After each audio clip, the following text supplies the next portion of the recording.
When you hear the word alien, what comes to mind?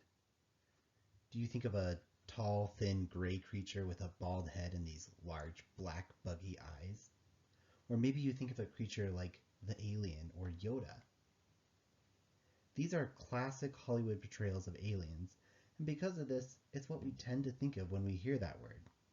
Some sort of humanoid creature with intelligence.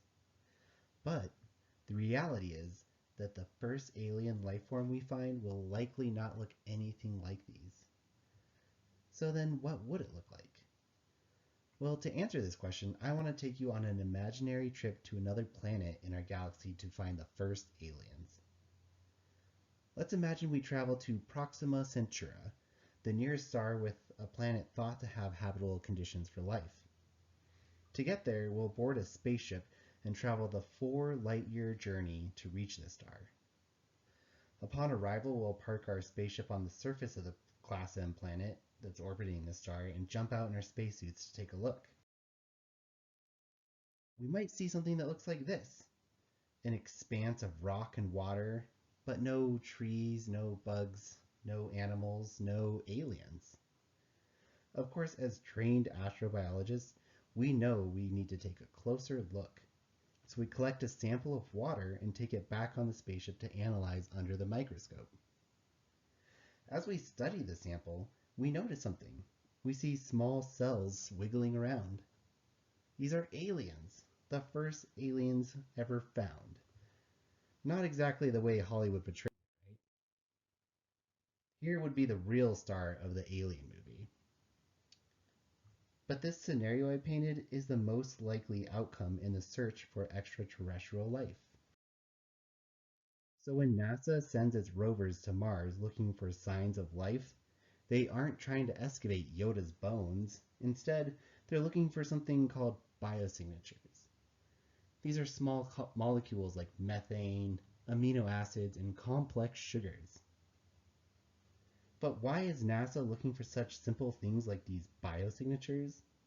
The reason is because of one planet, the only known planet to have habitable life in the entire universe: Earth. When a scientist searches for an answer to a problem, they will often use currently available data to inform the search. This is exactly what astrobiologists do when they search for evidence of life in the universe. They're using the life found on Earth as a model to search for life elsewhere. One of the reasons for this is that Earth happens to have many extreme environments that are similar to other environments in the universe.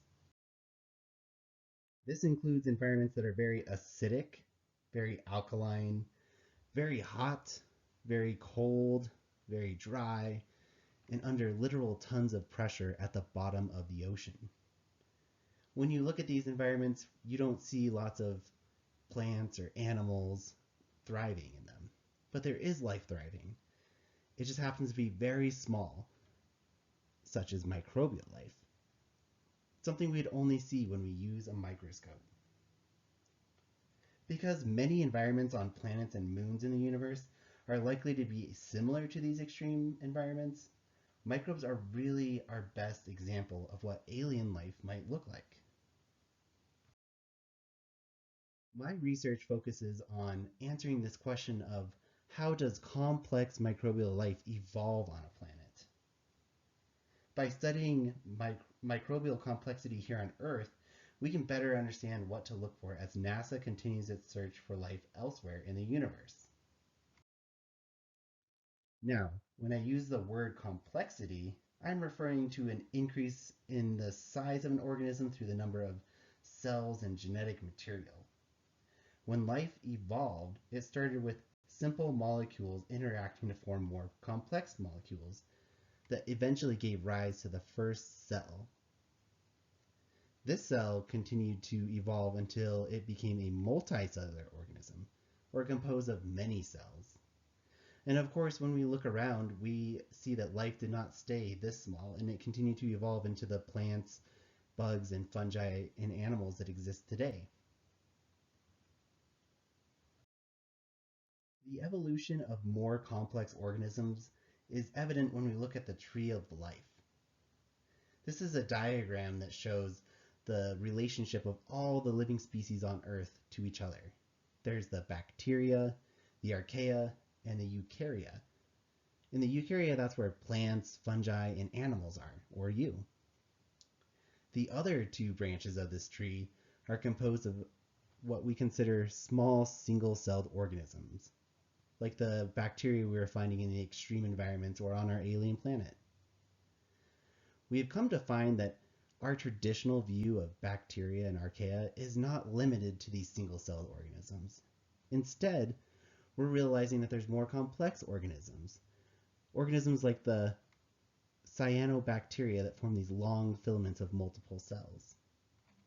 Also, there's myxobacteria that forms these fruiting structures when they're in starvation.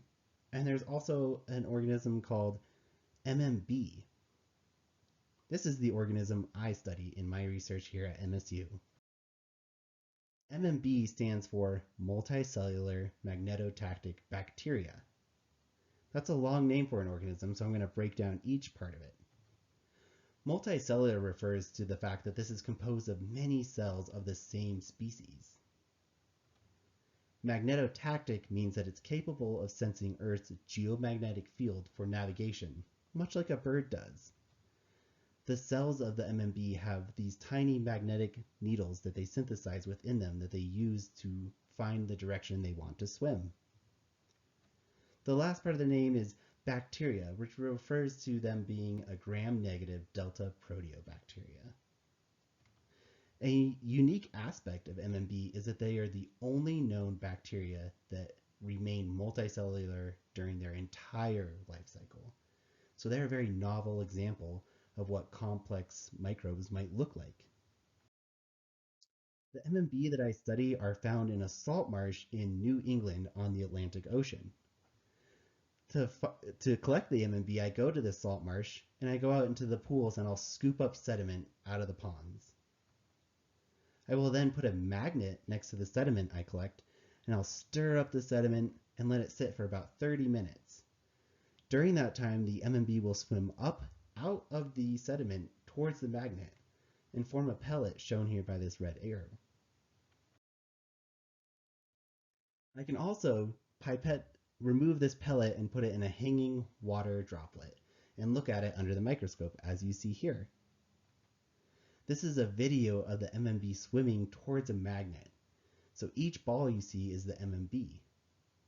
Now what I can do is change the direction of this magnet so the MMB think that it's pointing in the opposite direction. They will then start to swim thinking that now the north direction has changed and they'll continue to move that direction.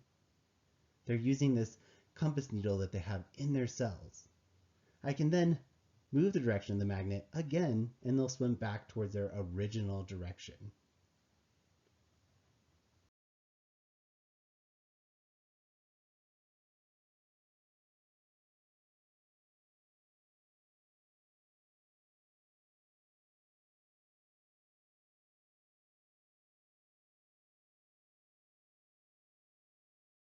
Back to this question I have.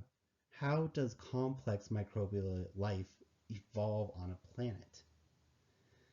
Now, MMB are a great example of this because they're multicellular, they're composed of many cells, and they're the only known bacteria that can do this. And bacteria are a helpful example because we know they can survive in extreme environments. This is why we want to use them as a model organism to understand this question. One of the major questions we have in our project is if the MMB have specialized cells. So here's an example. Much like humans have cells that are specialized for our lungs, meaning that they're unique to our lungs, and we have cells that are unique to our digestive system, we are wondering if MMB have a similar arrangement, where they have cells specialized for a specific function. In this example, one cell in the aggregate might be different than its neighboring cell. To answer these questions, we use multiple techniques, including genetic sequencing, microscopic techniques, as well as spectroscopic techniques. And these give us a holistic view of what this organism is doing and is capable of, therefore informing what we might look for when we search for life, especially complex life, on other planets in the solar system and universe.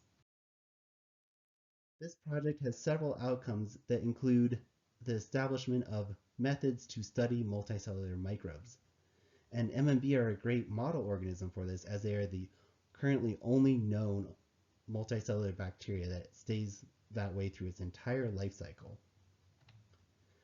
Also, we're hoping to determine if MMB have these specialized cells, and this would change the way we think about complexity of life on Earth. This would redefine how we see bacteria in regards to their ability to be complex. Of course, this goes towards addressing the question if we are alone in the universe. Are we unique? So, as NASA continues to search for life on other planets and moons in our solar system and universe, this research can be guided by what we find with MMB. Therefore, these are model organisms that will help us understand what the alien might look like. Of course, I want to thank my lab members who helped me with all this research, my funding source, NASA, and the STEM storytellers who have helped me gain the skills to provide you with this presentation. Thank you.